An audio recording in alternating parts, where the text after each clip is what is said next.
Hello students, आज के इस वीडियो लेक्चर में हम महाराष्ट्र बोर्ड स्टेट बोर्ड हमारा जो है उसका बुक कीपिंग एंड अकाउंटेंसी का जो इवैल्यूएशन स्कीम क्या होगा इस न्यू सिलेबस का एंड यूनिट के हिसाब से जो चैप्टर्स के हिसाब से इसके वेटेज क्या है तो वो हम देखेंगे एंड बोर्ड पेपर पैटर्न भी हम देखेंगे। तो इसका एक्सप्लेनेशन स्टार्ट करने से पहले मैं आपसे रिक्वेस्ट करूंगी कि अगर अभी तक आपने मेरे चैनल को सब्सक्राइब नहीं किया तो प्लीज चैनल को सब्सक्राइब कीजिए एंड चैनल लिंक अपने फ्रेंड्स के साथ शेयर करना मत भूलिएगा because it is very very important. ये सबके हाथों तक पहुंचना चाहिए, सबको समझ में आना चाहिए कि इसका जो इवैल्यूएशन पैटर्न किस तरीके से होगा, इसका जो चैप्टर वाइज वेटेज है बुक कीपिंग एंड अकाउंटेंसी का वो किस तरीके से है, तो इसको समझना बहुत ही जरूरी है। ये काफी ही शॉर्ट एंड क्विक इसमें मैं आप लोगों को इसका एक्सप्लेनेशन वो है एक्सप्लेन कर दूंगी। तो आपका जो टर्मिनल एग्जाम होगी, जो टर्मिनल एग्जाम मतलब जो इंटरनल आपके मतलब जो आपके कॉलेज में जो टर्मिनल एग्जाम होगी तो उसमें प्रिलिमिनरी जो आपका paper pattern preliminary written exam होगा वो 50 मार्क्स का होगा एंड एप्लीकेशन बेस्ड जो टेस्ट होगा जो प्रिलिमिनरी एग्जाम का ही पार्ट है तो वहां पर वो 80 मार्क्स का आपका प्रीलिम का होगा। मतलब ये जो रिटन एग्जाम है 50 मार्क्स का वो टर्मिनल का होगा एंड एप्लीकेशन बेस्ड जो है वो प्रिलिमिनरी जो प्रैक्टिस टेस्ट होगा प्रीलियम एग्जाम जिसको आप प्रीलियम बोलते हैं तो वो 80 मार्क्स का होगा एंड प्रैक्टिस टेस्ट आपका 20 मार्क्स का जो है जो इंटरनल्स के लिए जो आपका 20 मार्क्स है उसका भी प्रैक्टिस टेस्ट आपका होगा। Then board HSC board exam में आपका जो रिटन एग्जाम होगा, रिटन पेपर होगा वो 80 मार्क्स का होगा। वैसे तो सभी इससे वाकिफ है कि हाँ 80 मार्क्स का रिटन पेपर होगा एंड एप्लीकेशन बेस्ड टेस्ट जो आपके इंटरनल असेसमेंट जो आपके कॉलेज में इंटरनल असेसमेंट होगा आपका वो 20 मार्क्स का होगा and that would be of 20 marks. तो final result will be based on जो आपका फाइनल रिजल्ट बेस्ड होगा वो on marks obtain in board exam के मार्क्स के बेस पे होगा। नाउ इंपॉर्टेंट नोट्स, यहाँ पे इंपॉर्टेंट आपको क्या ध्यान में रखने वाली बात है कि इवैल्यूएशन ऑफ जो 12th का जो इवैल्यूएशन स्टैंडर्ड का जो इवैल्यूएशन स्कीम होगा is to be implemented as per the GR issued by. यहाँ पे है ना जो बोर्ड है वो जीआर इशू करेगा school education and sports department dated on 8 August 2019 के जीआर के हिसाब से होगा। यहाँ पे इवैल्यूएशन स्कीम 12th का जीआर इशू के हिसाब से होगा। देन मतलब स्कूल्स के हमारे पास गाइडलाइंस आ गए हैं and record of examination should be preserve. और जो भी एग्जाम्स होगी वो है ना जो इंटरनल असेसमेंट होगा उसकी वो है ना as per the Maharashtra state board के गाइडलाइंस के अकॉर्डिंगली होगी और उनके रिकॉर्ड भी रखे जाएंगे। देन टर्मिनल एग्जामिनेशन की बात करें तो जो फर्स्ट टर्म एग्जामिनेशन होगा वो 50 मार्क्स का होगा एंड टाइम अलॉटेड उसके लिए जो समय दिया जाएगा, जो समय धारणा दी गई है, जो समय सीमा दी गई है वो 2.5 घंटे की समय सीमा है। ये सेम आपको इकोनॉमिक्स के लिए भी कि 50 मार्क का आपका टर्मिनल का पेपर होगा एंड 2.5 आवर्स का आपको है ना टाइम दिया जाएगा पेपर लिखने के लिए। एंड देन टर्मिनल एग्जामिनेशन में जो क्वेश्चन पेपर होगा वो बेस्ड होगा ऑन अराउंड 50% पोर्शन। जो हमारा जो 50% पोर्शन मतलब कवर अप होना चाहिए considering the length of the term के लेंथ के सबसे 50% मतलब अभी हमारे जो टोटल 10 चैप्टर्स है तो 5 चैप्टर्स आपका है ना टर्मिनल एग्जाम में आना चाहिए एंड रेस्ट डिपेंड्स ऑन आपके कॉलेज। 50% कवर अप होना चाहिए मतलब सिलेबस, उसके ऊपर 50 मार्क का जो पेपर है वो होगा 2.5 आवर का 50 मार्क का पेपर होगा। Now book keeping and accountancy का मैं आप लोगों के लिए ध्यान से सुनिएगा, वीडियो को लास्ट तक देखिएगा कि आपको प्रपोज्ड क्वेश्चन पेपर पैटर्न मैं आपके सामने की भाई किस तरीके का पेपर पैटर्न मतलब आप लोगों के लिए एग्जाम में रहेगा। तो टर्मिनल एग्जाम का जो पेपर पैटर्न है यहाँ पे टर्मिनल 50 मार्क्स का जो पेपर है उसका पेपर पैटर्न इसी के अकॉर्डिंगली आपके टीचर्स भी पेपर सेट करेंगे और in fact I myself is going to set according to the guidelines जो महाराष्ट्र बोर्ड ने जो गाइडलाइंस दी उसके हिसाब से ही मैं पेपर पैटर्न है ना मेरे पेपर जो होगा क्वेश्चन पेपर जो सेट करना है मुझे टर्मिनल के लिए मेरे स्टूडेंट्स के लिए तो मैं वही करने वाली हूँ मेरे कॉलेज में। तो यहाँ पे क्वेश्चन नंबर 1 जो दिया है वो answer the following as directed, answer the following as directed. तो यहाँ पे ये जो क्वेश्चन नंबर 1 है उसमें do you agree or disagree with the following statement. तो आपको आप अग्री करते हो या डिसअग्री करते हो तो वो आपको खाली जस्ट लिखना है अग्री और डिसअग्री। यहाँ पे आपको उसका एक्सप्लेनेशन नहीं देना है। तो 1 मार्क ईच का होगा और 4 आपको क्वेश्चन रहेंगे तो 1 मार्क ईच का। Then answer in 1 sentence only, आपको आंसर इन 1 सेंटेंस लिखने होंगे, ये भी 4 मार्क का होगा। 1 mark each, 1 mark is allotted for each question. हर एक क्वेश्चन के लिए 1 मार्क अलॉटेड है। तो टोटल जो मार्क्स है अलॉटेड बी क्वेश्चन के लिए वो है सब क्वेश्चन बी है ये, तो उसके लिए 4 marks. Then select the most appropriate answer, आपको है ना मोस्ट अप्रोप्रिएट आंसर सिलेक्ट करना है from the alternatives given below and rewrite the sentence. और आपको सेंटेंस री राइट करना है तो उसके लिए आपका जो क्वेश्चन नंबर 1 मान लीजिए क्वेश्चन नंबर 1 है तो उसमें 4 ऑप्शन दिए रहेंगे और उसमें आपको जो करेक्ट ऑल्टरनेटिव वो चूज करके आपको स्टेटमेंट फिर से लिखना होगा। और ये जो 4 क्वेश्चन दिए हैं तो 1 मार्क का ईच, ये 1 मार्क। आपको याद रखना है कि आपको री राइट द स्टेटमेंट बोला है, री राइट द सेंटेंस बोला है, तो आपको पूरा जो स्टेटमेंट है वो लिखकर और उसको फिल कर कर, जहां पे भी ब्लैंक है वहां पे उसको फिल कर कर और आपको पूरा स्टेटमेंट लिखना होगा। अगर आपको फुल कंप्लीट स्टेटमेंट नहीं लिखते हो तो उसके फिर आपको उसका मार्क्स नहीं मिलने वाला है, एक बात याद रखिएगा।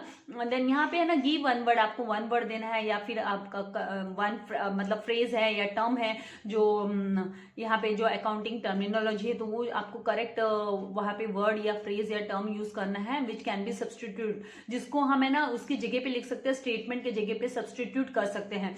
तो आपको यहाँ पे 1 वर्ड आपको देना होगा। तो ये 4 क्वेश्चन आपको पूछे जाएंगे और उसके लिए 4 मार्क्स है। तो टोटल जो आपका ऑब्जेक्टिव क्वेश्चन है वो कितना आ रहा है 50 के पेपर में, आपको 16 मार्क्स का ऑब्जेक्टिव, 16 मार्क्स का आपका ऑब्जेक्टिव क्वेश्चन होगा। नाउ नेक्स्ट अब यहाँ पे आप देखिए प्रैक्टिकल प्रॉब्लम, आपका जो practical problem partnership final account का प्रैक्टिकल प्रॉब्लम 50 मार्क्स के पेपर में, ये मैं टर्मिनल की बात कर रही हूँ। Practical problem partnership final account का प्रैक्टिकल प्रॉब्लम आपका 12 मार्क्स का होगा, there is no option with this. And then practical problem on not for profit concern, not for profit concern का प्रैक्टिकल प्रॉब्लम है वो 12 मार्क्स का होगा आपके लिए। एंड मतलब यहाँ पे कंपलसरी दे दिया गया, देखो आपको यहाँ पे दोनों भी क्वेश्चन में आपको है ना यहाँ पे ऑप्शन नहीं है, 12-12 मार्क का है, दोनों इक्वल वेटेज है दोनों के लिए क्वेश्चन के मार्क्स के लिए। एंड यहाँ पे जो प्रैक्टिकल प्रॉब्लम है एडमिशन का या रिटायरमेंट का, एडमिशन और रिटायरमेंट में से आएगा तो उसमें आपको 10 मार्क्स का यहाँ पे आपको लिखना होगा। 10 मार्क्स का मतलब 10 मार्क्स के लिए आएगा ये एडमिशन या रिटायरमेंट का जो सम आएगा। नाउ ये तो था आपका 50 मार्क्स के पेपर के लिए, this was for your 50 marks का, जो 50 मार्क्स का पेपर आपका जो टर्मिनल का पेपर रखा गया है, बात की गई कि भाई 50% का सिलेबस कवर अप होना चाहिए, उसके ऊपर बेस्ड होना चाहिए। तो यहाँ पर आपका यहाँ पे अभी आपका जो एप्लीकेशन बेस्ड जो 20 मार्क्स का जो आप लोगों का इंटरनल असेसमेंट का, तो उसकी प्रैक्टिस के लिए आप लोगों को 20 मार्क्स का जो होगा उसमें स्ट्रेट ट्रू और फॉल्स, आपको ट्रू एंड फॉल्स बताना विथ रीजन, आपको विथ रीजन बताना और 2 स्टेटमेंट्स रहेंगे एंड 2.5 मार्क्स के ईच रहेंगे। तो यहाँ पे आपको कोई ऑप्शन नहीं है, 2 स्टेटमेंट आपको मतलब 2 स्टेटमेंट दिए रहेंगे और आपको उसको है ना ट्रू एंड फॉल्स लिखना है, वो भी विथ रीजन लिखना है 5 मार्क्स के लिए। Now select the correct option, आपको सही ऑप्शन सिलेक्ट करना है, री राइट द सेंटेंस, आपको सेंटेंस री राइट करना है, तो वो 5 मार्क्स का पूछा जाएगा। एंड कैलकुलेट द फॉलोइंग, आपको कैलकुलेशंस रहेंगे, छोटे छोटे जो कैलकुलेशंस आप सीख रहे हो, गुडविल का कैलकुलेशन हो गया, आपको जितने भी जो रेशियो कैलकुलेट करना है, तो जो कैलकुलेशन वाले हैं कैलकुलेट द फॉलोइंग, वो आपको 5 मार्क्स का इंटरनल में रहेगा। एंड देखिए जैसे मैंने आपसे कहा था कि बिल्स ऑफ एक्सचेंज का स्पेसिमेन पूछा जाता है, तो वो 5 मार्क्स के लिए आपको बिल्स ऑफ एक्सचेंज का स्पेसिमेन रहेगा। नाउ यहाँ पे एप्लीकेशन बेस्ड टेस्ट, तो इसमें मतलब एप्लीकेशन बेस्ड ये है ना इंटरनली, और 20 मार्क्स के लिए इंटरनली कंडक्ट किया जाएगा and marks are to be submitted to Maharashtra board, और बाद में ये जो मार्क्स है ना वो महाराष्ट्र बोर्ड को सबमिट किए जाएंगे, क्योंकि इंटरनल आप सभी जानते हैं 10th में भी आप लोगों का के प्रैक्टिकल हो या लैंग्वेजेस हो, मतलब आपके जो प्रैक्टिकल थे तो उनके मार्क्स आप गए थे, आपके बैच के लिए साइंस एंड मैथ्स के मार्क्स गए थे ओनली, राइट, बाकी सब्जेक्ट्स के नहीं गए थे। तो 20 मार्क्स इंटरनल है जो वो कॉलेज की तरफ से जाएंगे। एंड एप्लीकेशन बेस्ड जो टेस्ट है वो है ना एंटायर सिलेबस, मतलब पूरा का पूरा 100% सिलेबस कवर्ड अप होगा और उसके ऊपर होगा, तो एंटायर आ गया है। देखो आपका है ना सिलेबस रिडक्शन की बात की, लेकिन सिलेबस रिडक्शन में जहां जहां बोला ना सेल्फ स्टडी, तो आप ये मत समझिए कि वो सेल्फ स्टडी से क्वेश्चंस नहीं होंगे, वो इंटरनल में सेल्फ स्टडी से क्वेश्चंस भी हो सकता है। एक बात आपको याद रखना है, depends on the college teacher, क्योंकि सेल्फ स्टडी का मतलब ये नहीं कि आपको स्किप कर देना है, ठीक है। Then time allotment of application based test is 1 hour का टाइम अलॉटेड किया गया है एप्लीकेशन बेस्ड क्वेश्चन के लिए। देन question paper of application based जो टेस्ट है वो फ्रेम होगा उसी तरीके से in such a way that students will be able to write the answers on the same sheet, मतलब आपको जो आंसर्स भी लिखने हैं वो सेम शीट पे लिखने होंगे, उस तरीके से वो क्वेश्चन पेपर है ना बनाया जाएगा। देन एप्लीकेशन बेस्ड जो टेस्ट होगा वो 12th should be conducted in, ये है ना आपका दिसंबर जनवरी में होगा। तो देखिए यहाँ पे ये आपको बहुत ही इंपॉर्टेंट हिंट मिल रही है कि आपका दिसंबर जनवरी में आपका एप्लीकेशन बेस्ड टेस्ट होगा, वो कॉलेज में होगा। आपको हिंट मिल रही है कि अब है ना आप समझ लीजिए कि आपकी बोर्ड एग्जाम तो होने ही वाली है, दैट इज कंफर्म्ड। आप अब है ना आराम से नहीं बैठ सकते हो, आप ये नहीं सोच सकते हो कि ये 0 ईयर हो जाएगा, 0 एकेडमिक ईयर हो जाएगा। Don't think of that. आपको अपनी स्टडी स्टार्ट कर देनी है। आप अभी है ना आप एकदम शांति से नहीं बैठ सकते हो। अगर आप सीरियस नहीं हुए हो तो अब आपको सीरियस हो जाना है, बिकॉज आपका 20 मार्क्स का इंटरनल दिसंबर नहीं तो जनवरी में लिया जाएगा बाय द रेस्पेक्टिव कॉलेज। आप जिस भी कॉलेज में हो उस कॉलेज में लिया जाएगा। ये आपके लिए बहुत ही इंपॉर्टेंट यहाँ पे स्टेटमेंट आ गया है, इसको आपको ध्यान में रखना है। और इसको ध्यान में रखते हुए अब आप जिसने स्टार्ट नहीं किया है studies, please start learning now. Next आपका प्रपोज्ड क्वेश्चन पेपर पैटर्न। जो क्वेश्चन पेपर पैटर्न है उसमें किस तरीके से उसका नेचर ऑफ क्वेश्चंस क्या होंगे, मार्क्स क्या होगा। तो यहाँ पे क्वेश्चन पेपर पैटर्न आपका ये जो यहाँ पर मैं आपको क्वेश्चन पेपर पैटर्न अपना दिखा देती हूँ। बोर्ड का nature of question, then marks per question marks क्या है, and marks without option and with option क्या है। तो यहाँ पे from the following types of sub questions, आपको following types of sub questions में से 4 विल बी आस्क्ड, 4 पूछे जाएंगे, कोई भी 4 पूछे जाएंगे। यहाँ पे बहुत सारे दिए, देखो जे तक दिए हुए हैं यहाँ पे जो दिए हैं इनमें से कोई भी 4 टाइप के क्वेश्चंस आपको पूछे जा सकते हैं कि select the correct option and rewrite. तो ये हर एक क्वेश्चन 1 मार्क का होगा, मतलब 5 मार्क टोटल 5 मार्क्स होगा। तो select the correct option and rewrite the statement, give 1 word और फ्रेज टर्म। तो ये भी आपका 5 मार्क्स के लिए, अगर ये पूछा तो 5 मार्क का ये state true of false with reason 5 marks के लिए। और यहाँ पे 2.5 एक स्टेटमेंट के लिए होगा, अगर सही है तो आपको उसको रीजन देना है कि क्यों सही है, वाई इट इज करेक्ट। अगर फॉल्स है तो क्यों ये करेक्ट फॉल्स है, तो आपको जस्टिफाई करना होगा। Then find the odd one out है तो 5 मार्क्स का, कंप्लीट द सेंटेंस है 5 मार्क्स का, मतलब 1 मार्क ईच, मतलब 5 क्वेश्चन होंगे और 1 मार्क ईच। यहाँ पे ये 2.5 दिया, मतलब 2 क्वेश्चन पूछे जाएंगे और आपको उसका आंसर देना है। Now answer in 1 sentence only, answer in 1 sentence only, 1 mark each. Then do you agree or disagree with the following statement, आपका 1 मार्क्स ईच तो 5 मार्क्स का होगा, मतलब 5 क्वेश्चन पूछे जाएंगे। कैलकुलेट द फॉलोइंग, वो 1 मार्क का होगा, 5 पूछे जाएंगे आपको, इसलिए 5 मार्क हो गया total. Give the specimen of bills of exchange, bills of exchange का स्पेसिमेन 5 मार्क का होगा आपका। एक क्वेश्चन पूछा रहेगा वो 5 मार्क का होगा, 1 क्वेश्चन विल बी आस्क्ड, इसीलिए यहाँ पे 5 दिख रहा है। ये जो 5 दिख रहा है वो मतलब 5 मार्क का बिल्स ऑफ एक्सचेंज रहेगा, मतलब टोटल जो मार्क है वो 5 मार्क है। And then complete the following, यहाँ पे कंप्लीट द फॉलोइंग, ये आपके कंपल्सरी क्वेश्चन, मतलब आपको 4 क्वेश्चन देंगे, 4 ही क्वेश्चन देंगे। कंप्लीट द फॉलोइंग टेबल, तो 1 मार्क का आपको ईच रहेगा और आपको 5 जो क्वेश्चंस पूछे जाएंगे, इसलिए वो 5 मार्क्स उसके लिए दिया गया। तो आप यहाँ पे देखिए, यहाँ पे एकदम क्लियर कट बोला कि from the following types of sub types any 4 will be asked, कोई भी 4 पूछे जाएंगे। तो आप समझ लीजिए ओनली 4, कोई भी 4 पूछे जाएंगे और इसके लिए without option and with option same marks है। Without option with option same mark है, मतलब एक कंपल्सरी क्वेश्चन आप लोगों के लिए डाल दिया गया है। स्ट्रेट कट, ये कंपल्सरी क्वेश्चन ही हो गया आपके लिए। कोई भी 4 question will be asked, any 4 will be asked का मतलब होता है कोई भी 4 आपको, इनमें से कोई भी, इस तरीके के क्वेश्चन है इनमें से कोई भी 4 आपको पूछे जा सकते हैं।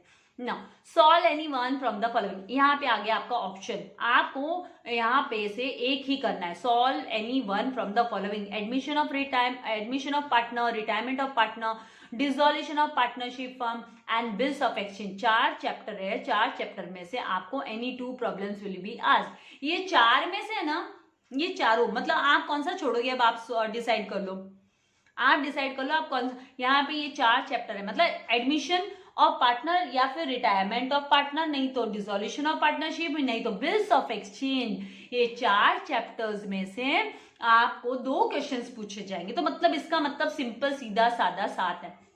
यहाँ पे आप जोड़ी मिलाओ, मान लीजिए आपको एडमिशन और बिल्स ऑफ एक्सचेंज पूछ लिया, तो मतलब आपको इन दोनों में से तो एक चैप्टर कोई ना कोई तो करना ही है। या मान लीजिए आपको bills of exchange and dissolution पूछ लिया, तो मतलब इनमें दोनों में से आपको एक तो करना है परफेक्टली। या आपको रिटायरमेंट या डिसॉल्यूशन में से एक पूछ लिया, तो आपको है ना कोई तो मतलब करना है। अब आप सोचो कहाँ पे छोड़ने वाले हो, या जरा यहाँ पे देखिए any 2 problems will be asked, कौन सा चैप्टर छोड़ने वाले हो, जरा डिसीजन करो। मान लीजिए आपको रिटायरमेंट एंड डिसॉल्यूशन पूछ लिया, तो आप कौन सा चैप्टर स्किप करोगे। पहली जो सिचुएशन थी, मैं इसका वापस से आप लोगों के लिए डालूंगी कि एडमिशन ऑफ पार्टनर एंड मान लीजिए आपको बिल्स ऑफ एक्सचेंज पूछ लिया, तो अब पूछ लिया, ये तो मे भी कंडीशन है, लेकिन आपको तो 4 चैप्टर दिए हैं और 4 में से any 2 problems will be asked. आपको स्पेसिफाई किया कौन से 2 पूछेंगे, यहाँ पे बोला ही नहीं। अगर मान लीजिए आपने एडमिशन को छोड़ दिया और आपने ऑप्शन में ना बिल्स ऑफ एक्सचेंज को भी छोड़ दिया, जस्ट इमेजिन आपने एडमिशन ऑफ पार्टनर को छोड़ दिया एंड आपने बिल्स ऑफ एक्सचेंज को भी छोड़ दिया, नहीं किया आपने, ये दोनों चैप्टर नहीं किए। और मान लीजिए यहाँ पे बोला आपको any 2 problems will be asked और आपका बोर्ड एग्जाम में admission of partner and bills of exchange आ गया। अब कौन सा एक करोगे आप? आपने तो इन दोनों को ऑप्शन में छोड़ दिया, कौन सा करोगे? वो डिसीजन आपको लेना है। आप कौन सा करोगे, कौन सा करोगे? या मान लीजिए आपने retirement of partner and dissolution of partnership को आपने ऑप्शन में छोड़ दिया, आपने नहीं किया, इसको टच ही नहीं किया, और है ना बोर्ड में यही 2 क्वेश्चन पूछ लिए, इन्हीं पे बेस्ड 2 क्वेश्चन पूछ लिए और बोला solve any one, solve any one.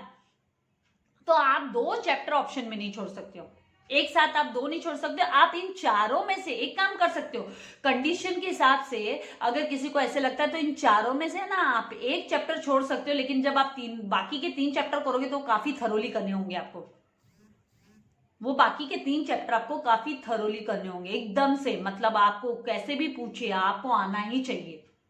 तो मतलब आप ये 4 में से ना आप एक अपना सिलेक्शन, मैं तो नहीं बोलूंगी कि आप कोई सिलेक्ट करो कि भाई एक ऑप्शन में छोड़ो, स्टार्टिंग में तो सब चैप्टर्स करो भाई, आगे जाके आपको हायर स्टडी करनी है, ठीक है। नेक्स्ट मूव करते हैं हम, solve any one from the following, solve any one करना है।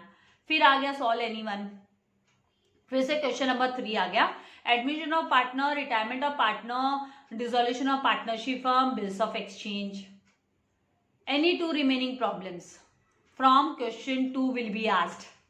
फन देखिए, ये मान लीजिए अगर इन्होंने क्वेश्चन 2 में, मान लीजिए इन्होंने क्वेश्चन 2 में admission of partner and bills of exchange पूछ लिया था, क्वेश्चन 2 में इन्होंने बोर्ड में bills of exchange and admission of partner पूछ लिया, bills of exchange and admission of partner, तो थर्ड क्वेश्चन में definitely retirement of partner and dissolution of partnership firm आने वाला है। इसीलिए याद रखिएगा, इन केस अगर आप एक अपना क्वेश्चन, मान लीजिए आप ऑप्शन, मतलब आप एक चैप्टर ऐसे सोच रहे कि ये चैप्टर में नहीं करूंगा, ऐसा मत करना भाई, 100% मत छोड़ देना, उसको करो, एक बार स्टार्टिंग में तो करो। कभी कभी कोई चीज हमें ना एक बार करते हैं वो अच्छे से दिमाग में रहती है और बोर्ड में वो इजी आ जाता है और हमको समझ में भी आ जाता है, हम अटेम्प्ट भी कर लेते हैं। तो यहाँ पर आप को कम से कम 3 चैप्टर है ना किसी भी हाल में एकदम थरोली करना ही करना है, क्योंकि आपका 20 मार्क का सवाल है, टोटल 20 मार्क का सवाल है। तो ये 4 चैप्टर में से डिसीजन कर लो कि 3 तो एकदम परफेक्ट होने चाहिए आपके, अगर आपका एम है कि अच्छा मार्क्स स्कोर करना है तो। नाउ नेक्स्ट हम मूव करते हैं, 4th जो क्वेश्चन है, solve any one from the following, कोई भी तो एक आपको सॉल्व करना है, 8 मार्क का है, ऑप्शन के साथ 16 मार्क, विदाउट ऑप्शन 8 मार्क का है। यहां पे जो चैप्टर्स के नेम दिए हैं आपको, जरा देखिए चैप्टर्स को, death of a partner, issue of shares, analysis of financial statements and computer accounting. उसके बाद नेक्स्ट क्वेश्चन देखिए, death of partner, issue of shares, analysis of financial statements and computer accounting. यहां पे वही कंडीशन अप्लाई हो रही है कि मान लीजिए आप death of partner and issue of shares and analysis of financial statement, ये 3 चैप्टर आप थरोली करते हो, आप 2 का तो ऑप्शन रखना ही मत कि 2 में छोड़ दो और 2 कर लूं, वो तो पॉसिबल ही नहीं है, पॉसिबिलिटी सेट ही नहीं होती है। और आपने मान लीजिए कंप्यूटर अकाउंटिंग छोड़ दिया, इन केस आपने थरोली इसको प्रिपेयर नहीं किया, तो ये 3 चैप्टर तो आपको थरोली आने चाहिए। तो इस केस में क्या होता है कि जब इश्यू ऑफ शेयर्स, ये issue of shares and analysis of financial statement मान लीजिए आपको सॉल्व एनी वन में यहाँ पे क्वेश्चन नंबर 4 में पूछ लिया, तो डेफिनेटली क्वेश्चन नंबर 5 में आपको death of partner and computer accounting होगा, इसलिए 3 को करना जरूरी है। तो एक चैप्टर मतलब आप यहाँ पे है ना थोड़ा सा मतलब करके थोड़ा, चलो ठीक है आपने 3 को परफेक्टली किया तो एक को थोड़ा करके आपने ऐसे जस्ट नॉलेज, क्योंकि ऑब्जेक्टिव में तो देखो आपका पूरा 100% आने वाला है, 100% है ना ऑब्जेक्टिव में पूरे सिलेबस से आने वाला है, तो डिसीजन तो आपके हाथ में है। तो 3 चैप्टर यहाँ पे आपको करने हैं कंपल्सरीली, बहुत थरोली करने हैं, और 3 चैप्टर यहाँ पे करने हैं, यहाँ पे कुछ एक आप छोड़ सकते हो। राइट, वो that is up to you. मैं तो किसी को सजेस्ट नहीं करती कि छोड़ो भाई, ठीक है। तो इस तरीके से यहाँ पे ये 8 मार्क्स मतलब 16 मार्क्स का आपका बेस्ड होगा इन पे। नाउ नेक्स्ट है प्रॉब्लम और not for profit concern, compulsory question है 12 मार्क का, आपके कोई ऑप्शन नहीं है, आपको not for profit concern attempt करना ही करना है। नॉट फॉर प्रॉफिट कंसर्न आपको इसके साथ कोई ऑप्शन नहीं है, और problem on partnership final account भी आपको करना ही करना है, there is no option with this, कोई ऑप्शन नहीं है। अब दूसरा यहाँ पे देखो कुछ बोला है कि as the illustration and exercise problems are design comprehensively in the textbook it is expected to modify the questions according to marking scheme. हाँ, तो मार्किंग स्कीम के हिसाब से while setting the question paper, जब question paper set होगा तो उसके accordingly ही वो सेट हो जाएगा। तो क्योंकि बहुत एक्सप्लेनेशन काफी डीपली, काफी सम्स के काफी लेंथी सम्स भी है, तो इट डिपेंड्स ऑन, ठीक है।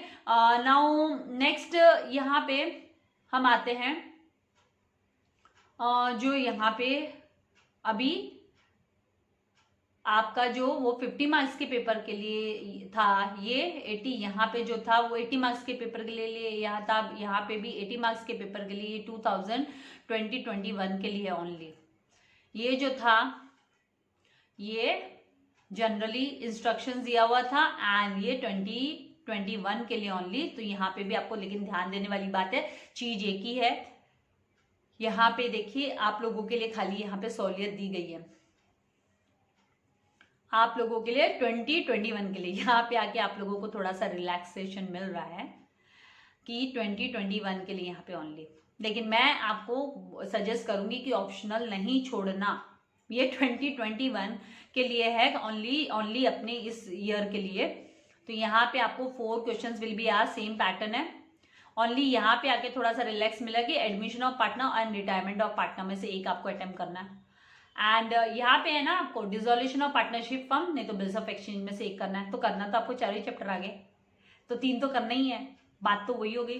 3 तो आपको, जैसे मैंने आपसे कहा, खाली है ना बात को चेंज करने का तरीका, यहाँ पे देखिए आप बात को चेंज करने का तरीका आपको यहाँ पे क्लियर कर दिया कि यहाँ पे हम admission of partner and retirement of partner में से पूछेंगे, तो आपको एनी वन करना है, तो थोड़ा सा रिलैक्सेशन है आप लोगों के लिए। लेकिन एडमिशन ऑफ पार्टनर का थोड़ा सा टफ सम लगा आपको, तो रिटायरमेंट ऑफ पार्टनर, यहाँ पे dissolution of partnership firm and bills of exchange, तो मतलब आप इन दोनों चैप्टर में से एक तो आपको कंपल्सरीली करना है, राइट। एंड उसके लिए कंडीशन ये है कि आई शुड नॉट से, being a teacher I should not से, लेकिन कभी कभी होता है किसी मेजर प्रॉब्लम की वजह से, किसी तकलीफ की वजह से, किसी न किसी के सिकनेस, किसी न किसी, मतलब अभी हैव टू बी, देखो हमको प्रैक्टिकली हमको प्रिपेयर रहना अपने लिए। किसी कारण से हम अगर कुछ आगे पीछे हो जाता है, नहीं एग्जाम दे पाए कोई किसी भी रीजन की वजह से, तो फिर तो उनको वो जो अबव पैटर्न है वो ही उनको फॉलो करना है। ये जो अबव पैटर्न है वो फिर उनको नेक्स्ट एकेडमिक ईयर में वो फॉलो करना पड़ेगा। और ये जब प्रैक्टिकल है बाबा, don't take it to the कि मिस ऐसे क्यों बोल रहे हो, you have to be very positive. और मैं ये पॉजिटिव रह के बोल रही हूँ, लाइफ इज वेरी अनसर्टेन, हम किसी भी चीज के लिए ये नहीं बोल सकते नहीं ऐसा होगा या नहीं होगा। You have to keep everything in your hand and move. यहाँ पे सॉल्व एनीवन, तो आपको पता चल गया कि भाई issue of shares and computer in accounting, आपको चाहिए तो आप कंप्यूटर इन अकाउंटिंग छोड़ सकते हो, ये इस साल के लिए ओनली 2021 के लिए लागू है। तो इश्यू ऑफ शेयर्स आप करो, कंप्यूटर अकाउंटिंग आप छोड़ दोगे, लेकिन आप ऑब्जेक्टिव्स के लिए क्या करोगे, मतलब आपको करना तो है। Then solve anyone from the following, तो death of a partner and analysis of financial statement, उन दोनों में से एक करना है। एंड वैसे ही पैटर्न में कंपल्सरीली यहाँ पे not for profit concern and problem on partnership final account.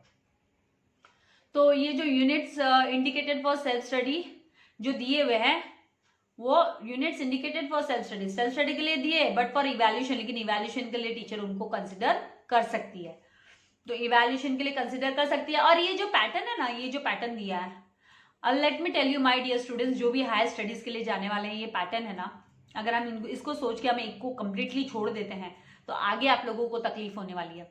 तो मेरा कहना क्या है, मैं क्या चाहती हूँ कि ये जो पैटर्न है ना, इसके हिसाब से चले जाओ कि भाई 3 चैप्टर एकदम थरोली करो, उससे आपके लिए क्या क्या इजी होगा। मान लीजिए इनकेस कोई सम थोड़ा सा टफ आ जाता है, 3 थरो करते हो आप, 3 थरोली करते हो, हाँ, तो इनमें से एक सम कोई टफ आ जाता है कहीं पे, तो आप कम से कम आराम से आसानी से अटेम्प्ट तो कर सकते हो।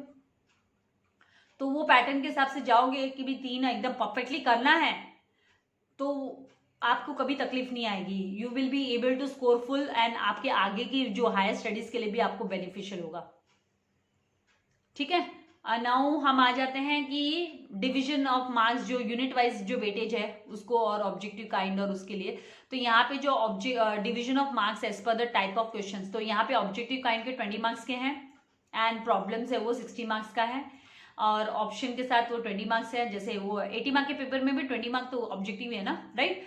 और जो ऑप्शन के साथ है ना 60 मार्क्स का है वो 96 है इसके ऑप्शन के साथ में। तो मतलब 25% आपका ऑब्जेक्टिव हो गया, 75% आपके प्रॉब्लम सम्स हो गए। यूनिट वाइज अभी हम देख लेते हैं यूनिट वाइज वेटेज क्या है। तो introduction to partnership and partnership final account का 12 मार्क्स का प्रॉब्लम है एंड 4 मार्क का ऑब्जेक्टिव आता है एंड ये तो कंपलसरी है। तो यहाँ पे कोई ऑप्शन वाली तो विथ ऑप्शन विदाउट ऑप्शन दोनों इक्वल है। देन नॉट फॉर कंसर्न का भी वही है, not for profit concern 12/4 then जो थर्ड क्वेश्चन मतलब जो थर्ड यूनिट है आपका, यूनिट में थर्ड जो चैप्टर है, admission of partner and reconstitution of partnership firm and dissolution of partnership firm and bills of exchange. तो ये जो है वो आपका ऑप्शनल है ना, ये ऑप्शंस वाले, तो इसे 20 मार्क्स है ये without option and with option ये 40 मार्क्स का आएगा, विथ ऑप्शन 40 मार्क्स का आएगा। जिसमें कि यहाँ पे जो ऑब्जेक्टिव काइंड के जो क्वेश्चन है, ऑब्जेक्टिव काइंड के क्वेश्चन है वो इसमें जो आएंगे वो 2 मार्क्स का ऑब्जेक्टिव, यहाँ में हर एक यूनिट में 2 मार्क्स का ऑब्जेक्टिव आपका रहेगा। तो मतलब आपको थरली तो करना ही है। जो मैं थियरी करवाती हूँ वो मैं इसीलिए करवाती हूँ, थियरी एक्सप्लेनेशन, ताकि आपका ऑब्जेक्टिव के मार्क्स भी आप गेन कर सके, उसको भी आप कैप्चर कर सके, पूरा का पूरा आप पा सकें। नाउ नेक्स्ट जो ये है reconstitution of death of partnership, ये reconstitution of death of partnership firm and company accounts, that is issue of shares and analysis of financial statement and computer in accounting.